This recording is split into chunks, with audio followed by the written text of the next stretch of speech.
आपका स्त्री शरीर है। स्त्री शरीर में यदि कोई किसी भी तरह की काम जनित हरकत करता है तो उसको बर्दाश्त करने की जरूरत नहीं है। हमारे सरकारी कानून हैं, उन कानूनों का सहारा लीजिए और बचिए। पहली हरकत में ही उसको दंड देने का विधान कीजिए, दूसरा कदम बढ़ाने की कोशिश ना होने पावे। ये अध्यात्म को समझिए। अध्यात्म का आंतरिक विषय अलग है और बाह्य विषय अलग है। व्यवहार का विषय, जैसे आपका स्त्री शरीर है और आपको कोई छेड़ रहा है, आप कह दो क्षमा, तो दूसरी बार पकड़ लेगा वो आपको। और कानून इस समय भारत की स्त्रियों के प्रति बहुत सपोर्ट में है, बहुत सपोर्ट में है। बहुत सुंदर सुंदर कानून बने, दुरुपयोग न करें।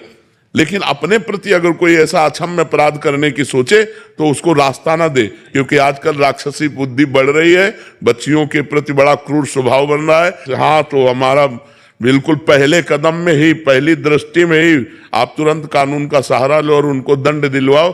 ये ऐसे लोग क्षमा के पात्र नहीं होते। एक डर सा बन जाता है महाराज जी कि हमारे परिवार को कोई विक्षेप ना कर दे या ऐसा। जो होगा देखा जाएगा।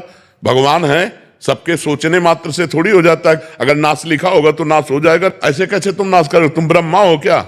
तुम भगवान हो क्या? देखेंगे हम। बिल्कुल डरपोक नहीं बनना चाहिए, बिल्कुल हिम्मत रखना चाहिए। देखेंगे अगर हम ऐसे हो, देखो बिल्कुल बिल्कुल फिट तैयार रहना चाहिए। मरना जिस दिन है उसी दिन मरेंगे, लेकिन इसके बीच में तुम हमको हस्तक्षेप करोगे, बिल्कुल कड़क रहना चाहिए। और अगर ये जरा भी इस तरह का कि एक दो लोग है हस्तक्षेप कर रहे हैं तो किसी तरह बचकर निकलना चाहिए और इसके बाद फिर सरकारी सहयोग लेकर के अपने बचाव पक्ष को रखना चाहिए।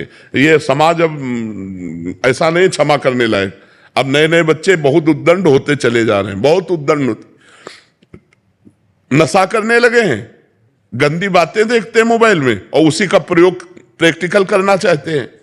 तो गंदे गंदे आचरण, गंदी गंदी बातें हो रही। तो हम बहनों से प्रार्थना करते हैं, बिल्कुल क्षमा मत करो। जी एक समाधान और दे दीजिए महाराज जी। हमसे गलती हो गई और सामने वाला हमें बहुत ब्लैकमेल कर रहा है और फिर गलती पे गलती बन रही है। ऐसी स्थिति में हम डिप्रेशन में बिल्कुल ब्लैकमेल नहीं होना चाहिए। अगर हमसे गलती हो गई तो एक बार गलती हो गई, माना कि तेरे साथ एक बार गलती हो गई तो ये थोड़ी मम्मी जाने पापा जाने विश्व जाने तो बार बार थोड़ी हम ब्लैकमेल होते रहेंगे। एक बार हमसे त्रुटि हो गई, एक बार गलती हो गई, दबना नहीं चाहिए कि एक बार हमसे गलती होगी भेद खुल जाएगा।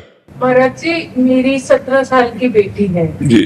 वो जैसे एक्टिवा पे जाती है, वो मुझे घर आके बोलती है मम्मा पापा की उम्र के भी ऐसे गलत बिल्कुल बिल्कुल बिल्कुल बिल्कुल बिल्कुल नहीं। आजकल उम्र का नहीं, सबकी बुद्धि भ्रष्ट है। जो भगवान से बिलग है, जो धर्म से बिलग है, जो अध्यात्म से बिलग है, भरोसे लायक नहीं 80 वर्ष का भी। इसलिए आज का जो समय है, अध्यात्म से जो जुड़ा नहीं है, जो अध्यात्म से जुड़ा नहीं, अध्यात्म से जुड़ा है तो देखो ये बच्चा है, ये रो के कह रहा मेरे से गलती, गंदी बातें अंदर आती है।